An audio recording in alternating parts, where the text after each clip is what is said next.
Stephanie, welcome to Live the Width of Your Life podcast. I'm so excited to have you here with me. Oh, thank you so much for having me. This is absolutely phenomenal. Love being here. You and I were just talking about just how interesting the universe works and how we find connections. And so I always love to start with how did I meet the person that I'm talking to today? And you're another wonderful introduction from our friend and editor, George.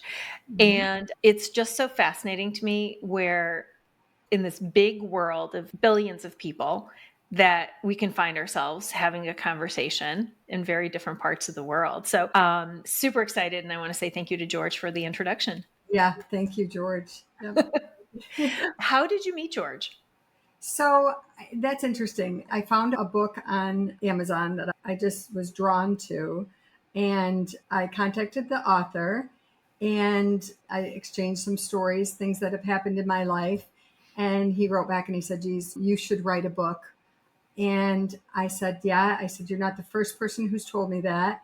And I said, I just don't really know how to go about it. I'm not a writer. I'm an artist. I'm a designer. And he said, he was an attorney and he said he wasn't a writer either, but I think he was a writer. But he said, I'll help you. I'll tell you, this is what you do. You write 500 words a day. That's what you strive for. Just start. He said, with 500 words. And then he said, go from there. And he said, and when you're ready, here's my editor. And that was George.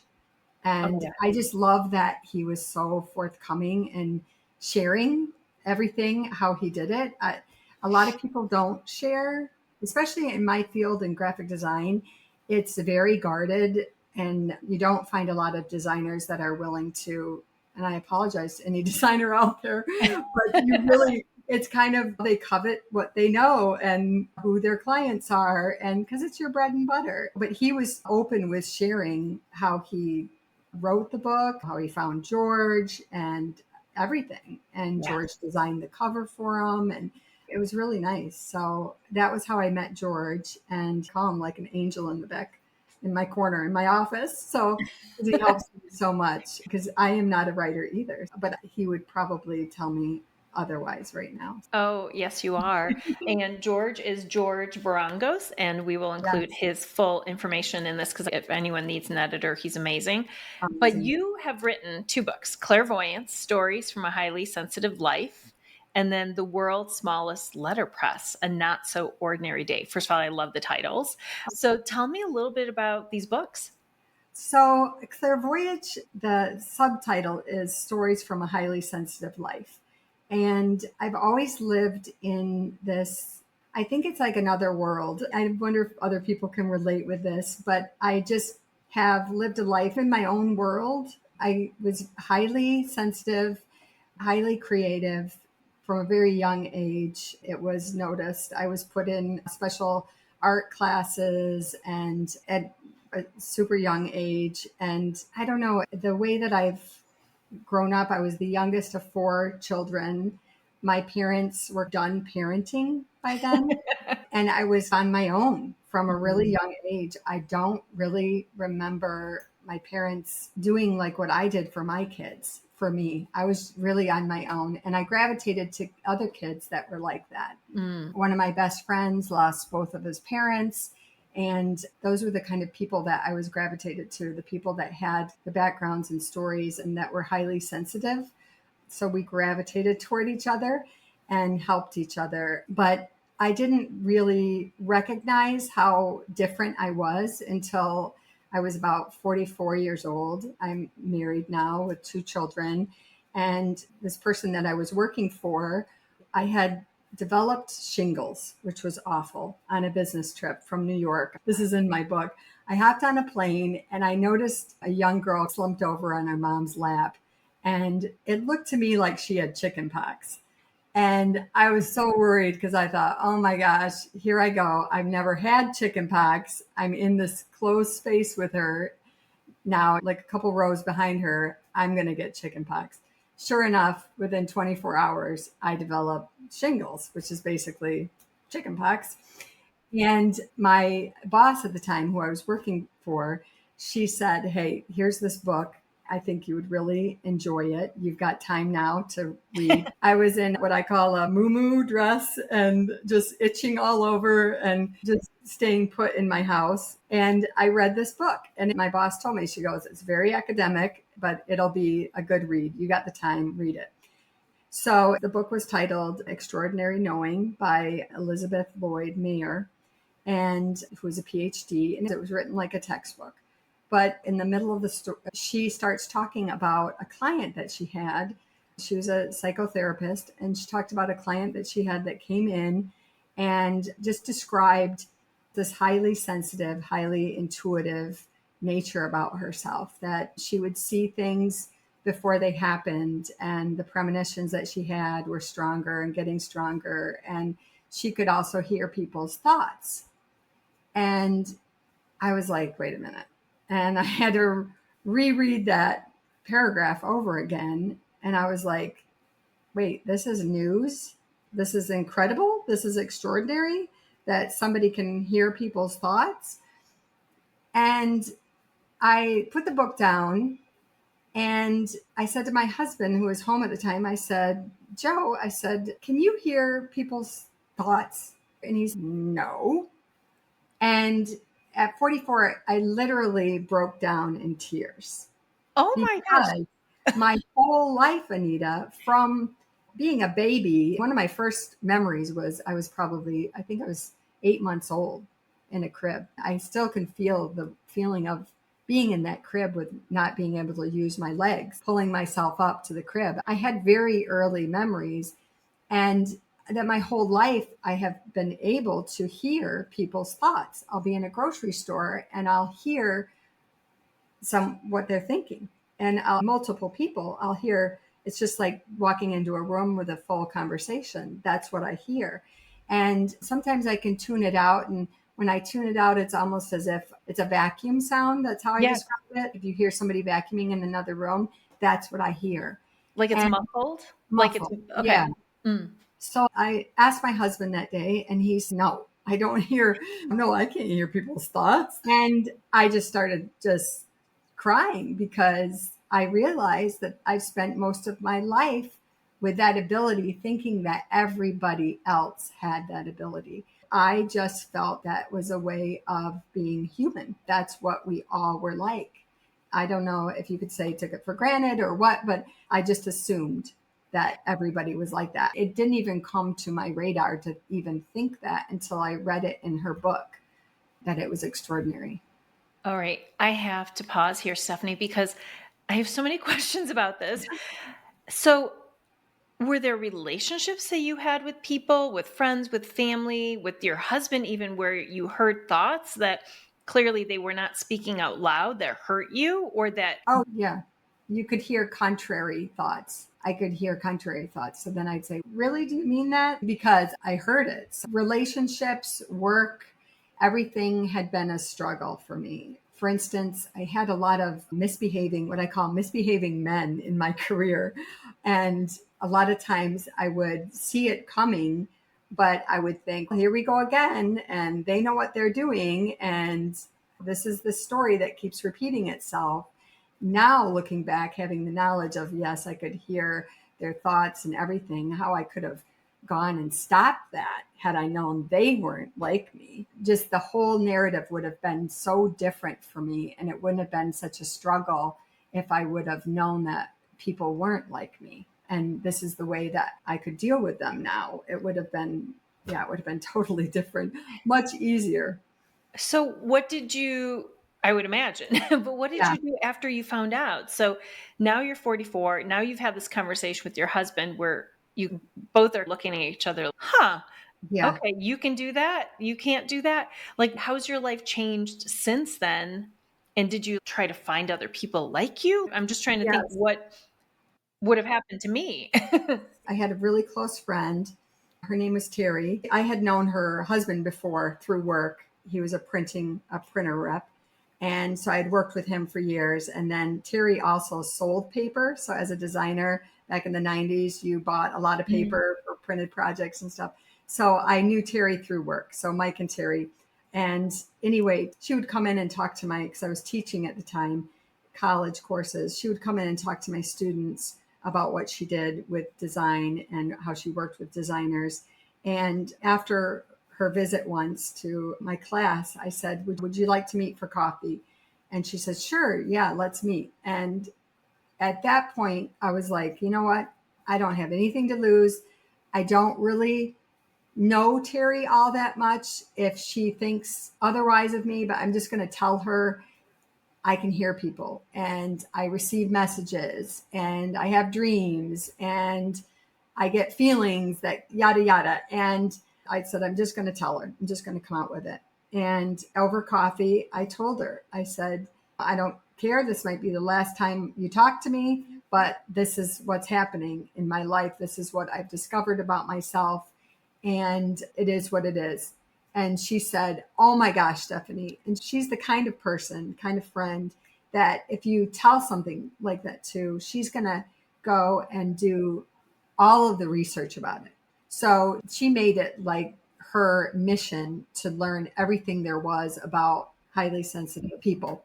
And then we would meet weekly after that. And she would say, okay, this is what I've read. And she would want to know what's been happening in my life. And it was just this huge support that I had in her that allowed me to just learn how to just be myself and learn strategies about how to deal with things in work or relationships and things like that, because it is different when you're a highly sensitive person. Wow. So can you be highly sensitive, but also not be clairvoyant? Yeah, the clairvoyant, I believe I got that from my grandma. I think Mm. because my grandma, we always said, would get feelings. We had this all knowing. She lived on a farm up in Ludington, Michigan. And one of the examples was that everybody was working in the farm out in the fields, and she would start preparing this huge meal. My mom would be like, why are you doing this? It's just us four or whatever. And she'd say, oh no, we're going to have a lot of people. And sure enough, she would have a lot of people. So she always knew ahead of time. She saw things. And Mm. I guess her mother would read tea leaves.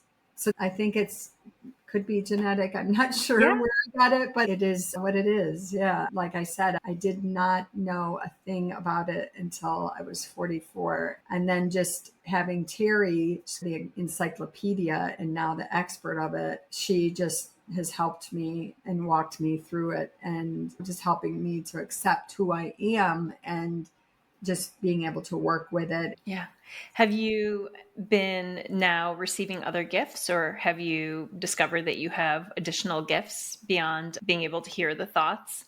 Oh, yeah. I receive the biggest, I think, is just an all knowing of receiving information about people. I'll just download it about a space or a person. Terry's helped me too. The biggest thing about this is that I spent from 0 to 44 just a complete sponge, just like a walking sponge of just being able to absorb somebody's bad day or somebody's bad Mm. thought or their emotions. I was a sponge to everything and carrying it around. And that's pretty heavy when you've got your own things that are going on, but you're also absorbing everybody else's stuff. So Yeah. all of that baggage is just like a magnet to me.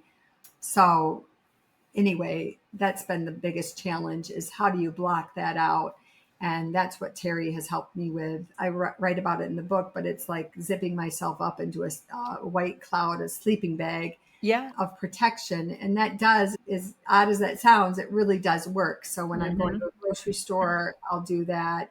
Terry always says when she brushes her teeth, she does it because she learned too that she's highly sensitive and a lot of people are. And Hmm. you just don't realize the biggest thing is just that we're all energy. Thoughts are energy. Everything Yeah. is energy, and you're just absorbing it. And I've learned to block it and open it up when I need it to be open. But, or sometimes, honestly, I forget and I forget to zip up and then I'll receive a message and it will be really odd. I'll just be walking the dogs with my husband. And all of a sudden, one time I said to my husband, I said, do you work with an Abby? And he's like, yeah. And I said, she's pregnant.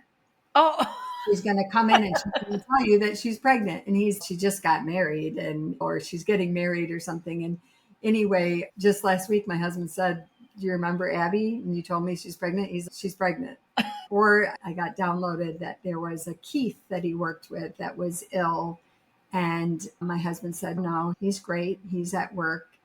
And 24 hours later, my husband came back home one day and he's just shaking his head. And he said, Stephanie, he's like, I have to tell you, he's like, Keith came in, and make a long story short, he had forgotten about this Keith, that there were two Keiths that he worked with, and this one was ill Oh my and gosh. ended up passing away. I told Joe, I said, you're going to be the one person that he wants you to know that what's going on in his life. I said, he's coming to you to tell you. And sure enough, it played out exactly what I told him would happen. He shouldn't doubt you anymore, I think, after some point. Yeah, and that's what has happened in our relationship, in our marriage. He's learned to trust my instinct and to not argue, not anything, just say, okay, yep. It's interesting because I can tell when people are pregnant too. Like, I just thought it was, I don't know, sometimes this inner knowing. And sometimes I'll forget that I do stuff like that with people, and they'll remind me, they're like, do you remember I didn't tell anybody? And all of a sudden you looked at me and you're like, oh, do you know that you're expecting? Like, I've always done that. Like, that's one of those things. Or I'll have dreams, but I never really looked into, I always just thought that was just, I don't know, something that people knew or could do. Or Yeah, so it's yeah. interesting, I guess, that maybe some of us have gifts we just don't know that we have, or don't have the language for what it is. Or there's never been a magnifying glass or spotlight on it. As life just goes so fast, you just don't really have time to think and ponder about it or realize it or have a friend to discuss it and disclose it. I was having dreams that were coming true. I was seeing things that nobody else saw. Yeah, I would see them in a flash. I saw, just driving down our street one day, turning the corner, there's a pond, and I was driving in my car and I saw all of a sudden yellow tape. It was completely marked off. And I saw police cars. And then I do blink and it's not there. And the next day I drove the same route and there it is. Uh, And someone had, in the early morning hours, driven off the road and went down into the pond. But to see that beforehand, and there's a little bit of a frustration with this too, is that I would receive these messages through dreams or like this visual, but there's nothing I can do with them. There's nobody I yeah. can call and say, hey, tomorrow at 1 a.m., this is going to happen. So there's a little bit of a frustration there. And that's where also Terry comes through too for me, is that this whole zipping up, you can do it when you sleep as well, so that you can't be contacted basically Yeah. with the other. Yeah. So Fascinating. And I do think it's familial because my mom and my grandmother both kind of, my mom has dreams that have definitely come true. And my grandmother actually told us the day she was going to die. And she had a massive heart attack that day and died exactly on wow. Christmas Day, she told us. But I want to talk about your interesting background too, because you enrolled in college at the age of 14. Yeah. You mentioned Rhode Island School of Design. Tell me what it was like to be such a young age, as you said, the youngest of four, maybe early independent streak, just based on who you were and maybe the Yeah. parenting that you received. But was that terrifying going to school at 14? No, it was not terrifying because I felt like I was finally with my tribe. My art teacher, who I absolutely adore, Michael Maben, he was leaving the school system my sophomore year. I started school at the age of 4. So I started early. When I was a sophomore in high school, my art teacher said, look, I'm leaving the school district. He was going to work at a prison in arts. And he said, why don't you apply to Grand Rapids Community College and take art classes there? He said, I think you're ready. And he was just like a father figure to me. So I thought, if he had the confidence in me, I had the confidence in myself that I could do this. Mm. And so I just applied. And at the time, I think I needed $10 as an application fee or something for the college. So I paid it. And I think I just told my mom one day that I was going to college. I didn't even ask my parents, and I didn't need their help because I had the bus system. So, anyway, I just needed money for the bus. That's all I needed. And tuition at the time was free if you were in high school. Yeah, I just started, and I think that the bus was probably the most frightening, just the characters that I ran into. Yeah. But yeah, I started at 14. I started with just a basic drawing class. That was one semester. And then the second semester was life drawing. So that was drawing from a live nude model. And so at the age of 14, that was interesting. And my mom and dad, again, I don't know, they were just like oblivious. I think really at that time they were so done with parenting that I was on my own. And I would take the bus down and my sister would pick me up. And the class was 4 hours long. So I would get out at about 10 o'clock at night. And I remember just a couple of years, it's like when my mom was 78 years old, I finally told her, I finally confessed that in my life drawing class, a lot of times we would get out early, the whole class, because they were older adults. They would go to this bar called the Cottage Bar in downtown Grand Rapids, and they would just go to the bar. And the nude model would just put on her robe and slippers and walk to this bar. And my teacher didn't want to leave me because I was so young. So he said, "Come on along, I'll buy you a Coke." I packed up my stuff and I went with them. But then at 10 o'clock at night, they all dispersed from the bar and nobody walked me back to the college, which was about a good 5-10 minute walk. So I would have to walk through this park in the dark and I'd have to run back to the college and act like I'd been waiting there. And then my sister or my mom would pick me up then. But I never wanted them to know that because I thought, oh my goodness, if my parents know I'm at a bar and I'm 14, they won't let me take courses anymore. Yeah, I did not tell my mom that. And she was laughing. And she told me that at one time in the class, we had a presentation, a big show of our work. And I guess my teacher ran over to her and said he wanted to shake her hand and meet the parent who allowed her 14-year-old daughter to take a nude art class. She knew anyway, and you're holding on to this like secret. Yes. Yeah. So I think from a very young age, I knew what I wanted. I knew what I was here to do. I was an artist and I wanted to create at all costs. And that was just who I was. I Yeah. love those stories. And it's so interesting looking back and going, huh, that was an interesting decision that my parents made. Yeah. But you went on to RISD and you had an opportunity to work with so many amazing designers. So tell me a little bit about the experience of being a young college student, because you continued on there, and some of the work that you did that really just cemented the fact that you were doing what you wanted to do, as you said. Yeah, I just having that portfolio from having 2 years of college courses, I had what I call a leg up because I had the nude modeling drawings, I had college drawing material, plus I had the recommendation letters from my professors and my art teacher in high school, and I received a full ride scholarship to the Rhode Island School of Design. So at Wow. 17, I think the only out of state I'd gone is to Florida a couple times with my family. I never went to summer camps or anything. I was the kind of student who I would spend Friday nights in my room at home working on a pencil drawing.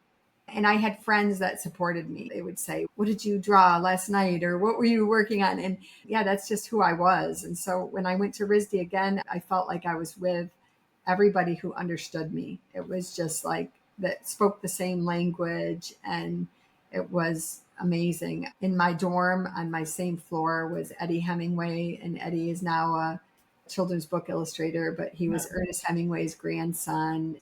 I just met just incredible people, and the faculty were just top notch and just out of this world. So at the age of 17, I was just immersed in this world and able to be and supported of just who I was as an artist. And I wanted to do the best I could. And what some of the best advice I got actually about college was from my community college professor. His name was Dick Steen. He said, put yourself on top of the ceiling, floating above your art classes. And he said, do 3 times better than the best person in class. And so that's what I strive to do. I just worked hard and strive to be better than the best. Wow. And yeah, but the faculty that I met were just incredible. Freshman year, one of my professors was Lee DeJazu, and I'll never forget one of the assignments was to create a relative. And so my relative was this woman who worked in our cafeteria. Her name was Donna, and she was about a foot and a half shorter than I was. She was Portuguese. We absolutely loved Donna. And I actually asked her if she would be my relative. Oh, And so during a critique, I had her storm into the critique and we had a family argument. That was an assignment. And afterwards, I got a standing ovation from everybody. And Lee actually bought me a cup of coffee. And it was such a great community. As an artist, it was almost demanding of you that you exhaust all possible ideas. That's what the biggest thing at RISD that I learned is just how to exhaust all possible creative ideas. And it was just a wonderful place to do it. yeah. Everyone that I know that's gone to RISD just has the most wonderful things to say, and they've all are very successful in their life. Yeah. So, how did you discover like what your path was going to be once you graduated? Because going into the creative space, sometimes it's hard to really get your footing. Yeah, it is very hard, very competitive. I don't want to say it's luck because I work hard at it. I just meet the right people. And I don't know what it is. After graduation, my parents insisted that I come back to Michigan, and that everybody at RISD said, if you're going to move back to Michigan, work for Herman Miller, which is legendary design. And so I applied to Herman Miller, and they were accepting 3 interns, and I was one of the interns, the apprentices, to the creative director, Steve Frickholm. So I interviewed with Steve Frickholm, and I got the job. And I'll never forget because in my interview, and I have it in my bio on my website, but he said to me, "You're more," and he used the F word, creative than the whole bunch out there. And he later told me it wasn't so much my work as my ideas. He said he never met anybody like me. And that was, I think, a credit to Rhode Island School of Design and my professors. Because, yeah, we just exhaust all possible ideas and have the capacity to think outside of the box and create. I just thought of something. So my daughter also is a graphic designer, and she used to always share stories of just how brutally honest the feedback is and when you're in design school. And so knowing that you could hear people's thoughts, was your experience when you were younger in art school that what people were saying was actually what they were thinking also? Oh, back then, I didn't know. I thought that everybody was like me. I just knew that I was with highly competitive people. Mm, And I just became super highly competitive. And I was concerned more about my work than their work. got it. In a Okay. way. I was aware of what they were doing, what they were thinking, but they were also trying to beat me. They were trying to Yeah. understand what I was going to do. Yeah. And I was in a class freshman year where during a critique, the teacher, Luis Alonso was his name.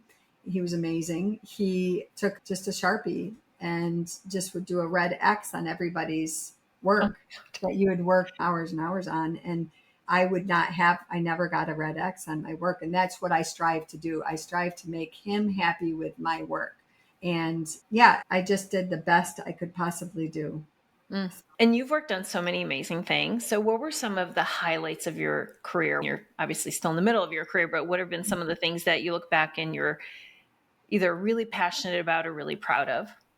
I think I can go back to one of my senior project at RISD was I designed a series of lunch bags called Save Me lunch bags, and I printed endangered species on them. And Oh, you have to remember, this is before people started bringing insulated lunch boxes. yeah.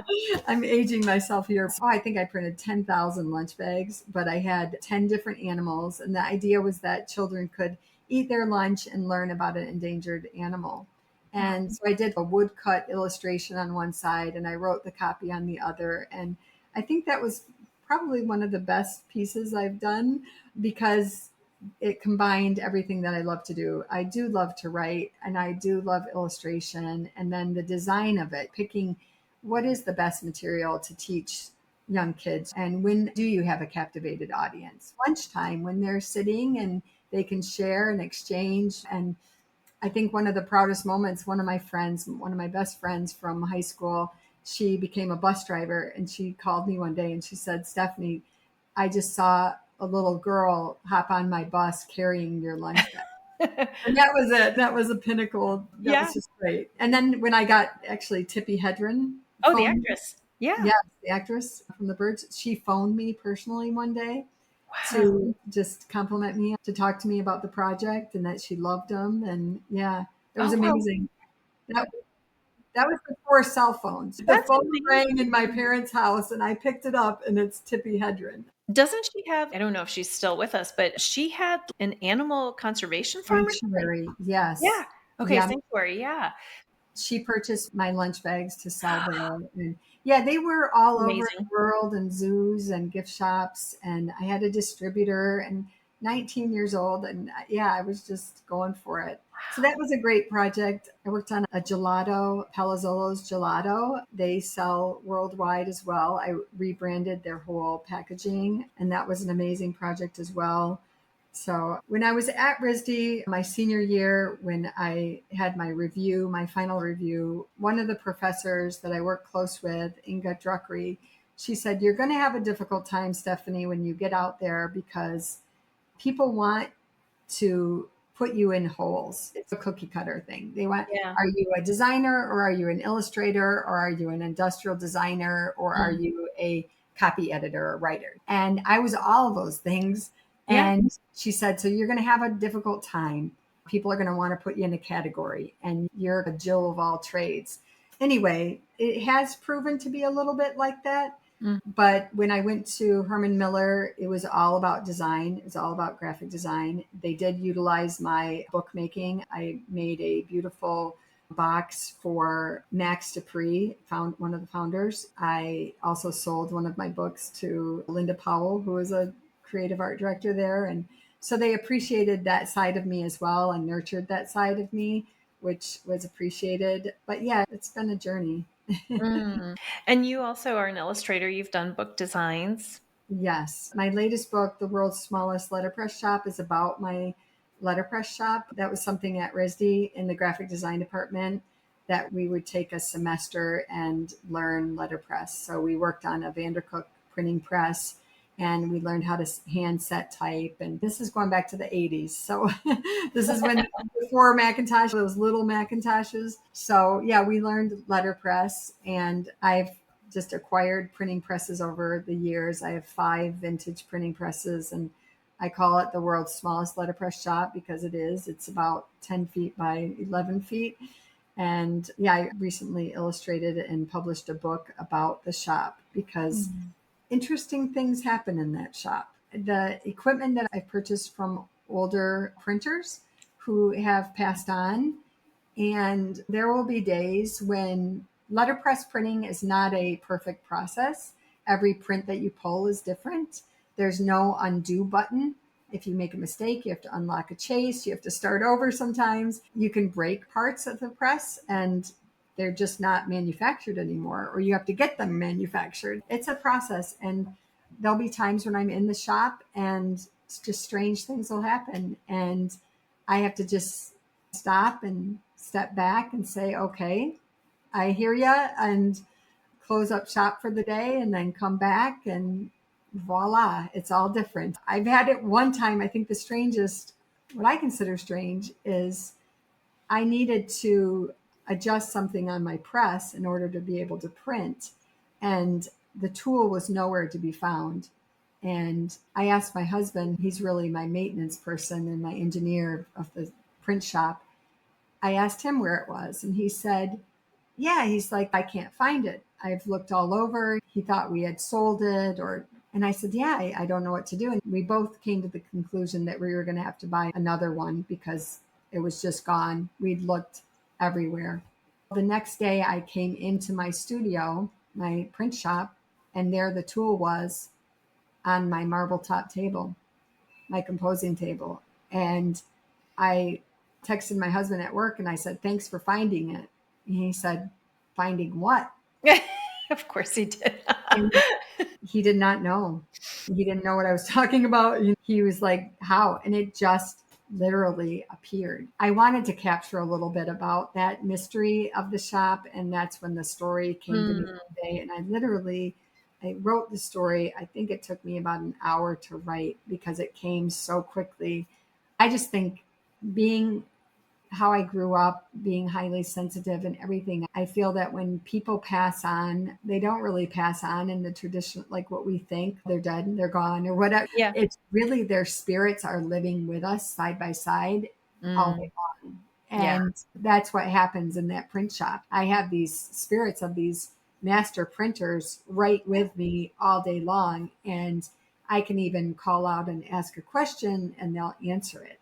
If I listen, I can hear it. Or if I'm patient and I just close up shop, the next day the problem will resolve or the solution will present itself. That's a big thing that I've learned over just my career, plus being highly sensitive, is just this view of death that I have is much different because, yeah, when you hear spirits come to you that are supposedly supposed to be dead and gone or transitioned to another space, why are they communicating with me? Why are they sending me messages? And I think one of the big ones that I received that really changed a lot is after my husband and after I had that epiphany of the extraordinary knowing at 44, he and I were gardening, and I love to garden. I grew up spending the summers in Ludington at my grandparents' at farm, and my grandma's sister, her name was Florence, and I grew up with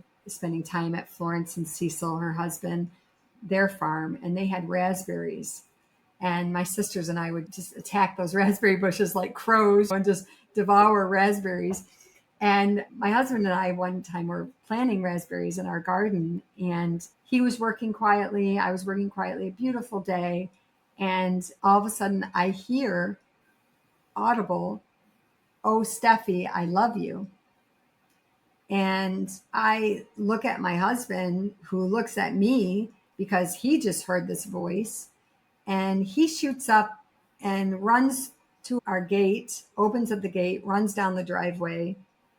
And I stand up and I'm just thinking, oh my goodness, what just happened? And he comes back and he shakes his head and his arms are just like, and I asked him, I said, what did you hear?